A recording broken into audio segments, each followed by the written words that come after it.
Hello everyone, मैं हूं मुनीश चौधरी और आप सभी का स्वागत है हिंदी ज्ञान चैनल में। आज का हमारा पंचम पाठ है वृक्षः, जो हमारी रुचिरा प्रथमो भागः षष्ठ वर्गीय संस्कृत पाठ्य पुस्तकम से लिया गया है। अर्थात आपका पांचवा पाठ है वृक्षः। वृक्ष का अभिप्राय है पेड़। वने वने निवसन्तो वृक्षा, वने वने रचयन्ति वृक्षा। अर्थात वने वने, वने वने का मतलब है जंगल। वन का मतलब होता है जंगल, प्रत्येक जंगल। अब क्योंकि दो बार इसका रिपीट किया गया है, तो दोहराया गया है, तो यहां पर प्रत्येक से आएगा। जैसे हम कह देते हैं ना पर्यायवाची में दिनों दिन, यानी कि प्रत्येक दिन, तो यहां पर भी ऐसे ही आया है वने वने, यानी कि प्रत्येक वन में। निवसन्तो वृक्षः, निवसन्तो यानी कि रहते हुए या रहने वाले। रचयन्ति का मतलब होता है, यानी कि रचयन्ति का अर्थ है रचना करते हैं, यानी कि निर्माण करते हैं।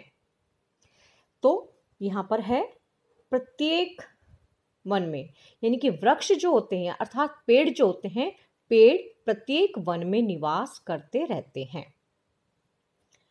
वनम वनम रचयन्ति वृक्षा, अर्थात इस प्रकार जो है क्या होता है, वनम वनम यानी कि बहुत सारे जंगल, यानी कि कई जंगल।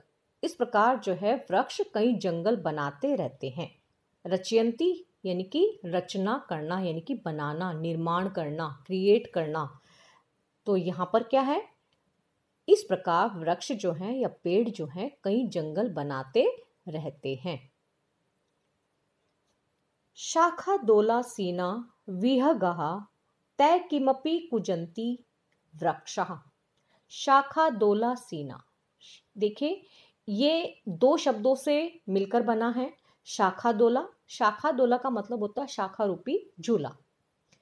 आसीना, आसीना का मतलब होता है किसी स्थान पर बैठना, यानी कि उस पर बैठने वाला, ठीक है, यानी कि सिटिंग। तो यहां तय किमपि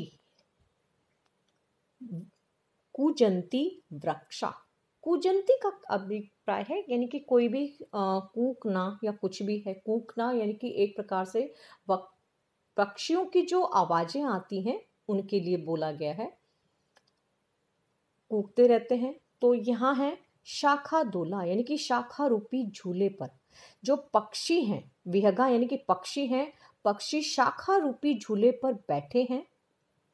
तय किमपि कुजंती वृक्षा, मानो वृक्ष उनके माध्यम से कुछ कुछ कूक रहे हैं, अर्थात कह रहे हैं।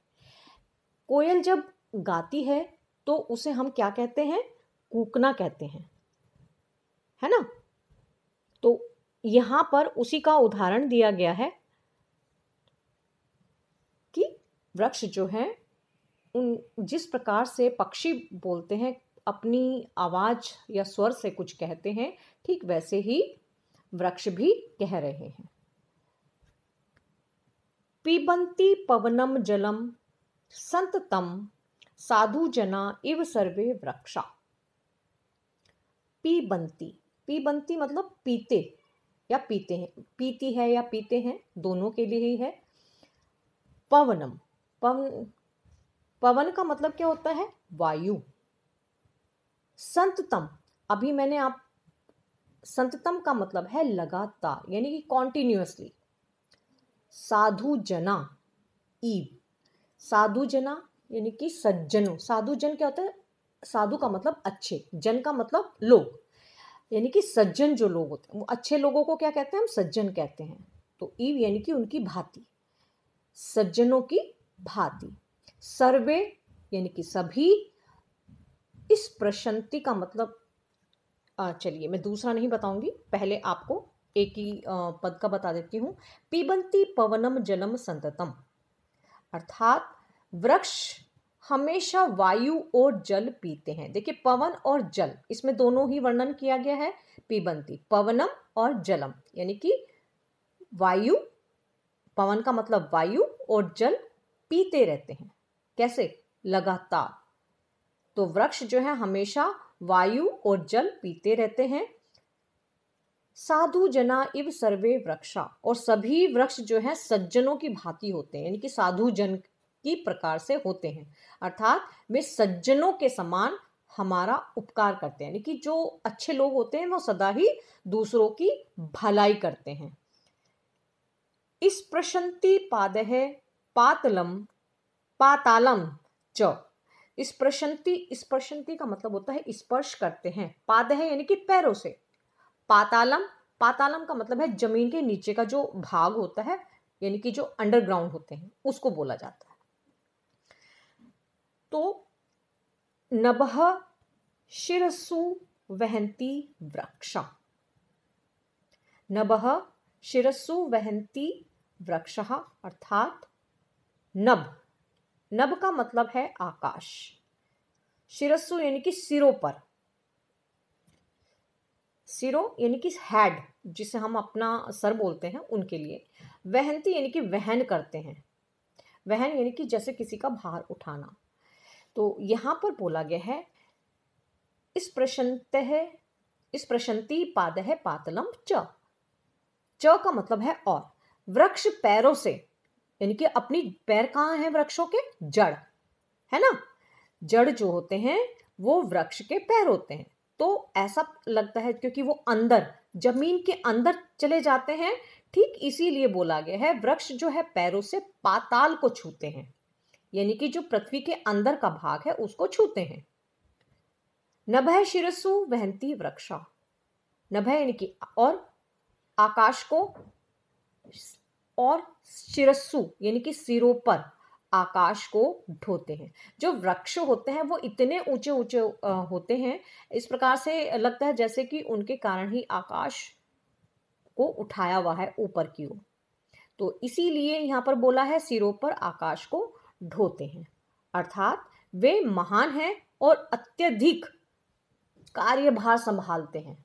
इसका अभिप्राय केवल यही है, यानी कि वो बहुत महान होते हैं, सज्जन होते हैं, क्योंकि वो सदा दूसरों की भलाई करते हैं, अपनी लकड़ी देते हैं, हमें छाया देते हैं, हमें फल देते हैं, और हमारे लिए पूरे वातावरण को शुद्ध रखते हैं, और हमें क्या, जीवन वायु भी देते हैं। इसीलिए वो महान हैं, वे महान हैं और जो है अत्यधिक कार्यभार हमारा संभालते हैं। नेक्स्ट है आपका पयोदर्पणे स्वप्रतिबिंबम कौतुकेन पश्यन्ति वृक्षः। अब यहां पर क्या है आपका पयोदर्पणे,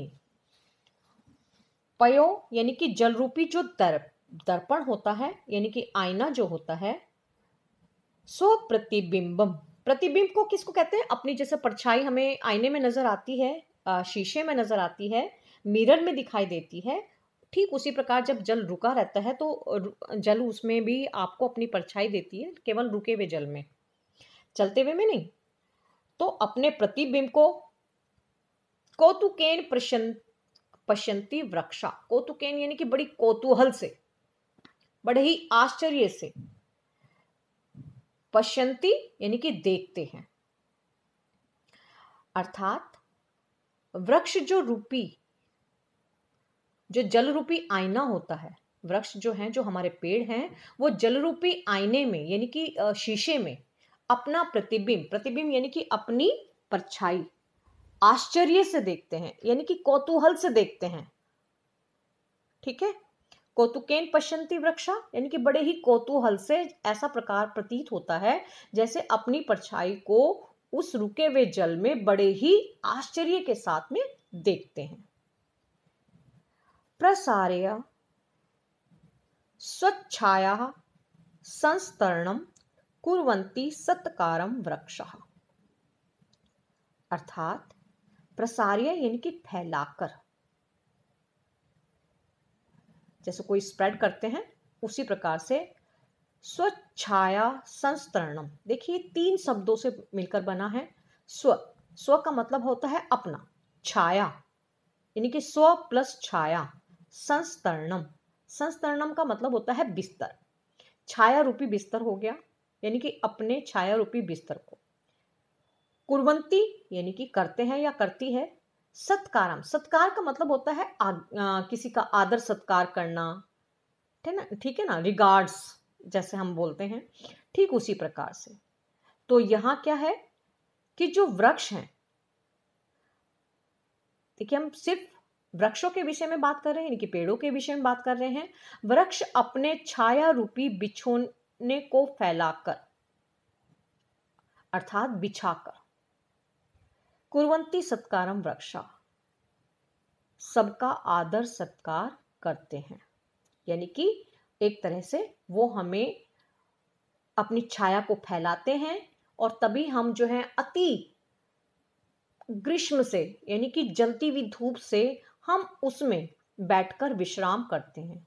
तो इसका अभिप्राय है जो छाया है वो उन्होंने उसको छाया रूपी बिछोना बोला है, यानी कि उसको फैलाती हैं वो, और सभी को जो है वहां पर रेस्पेक्ट करते हैं, कि रिगार्ड्स करते हैं, आदर सत्कार करते हैं, अर्थात उसको बिछाकर सबका आदर सत्कार करते हैं, सभी को आमंत्रित करते हैं अपनी छाया में।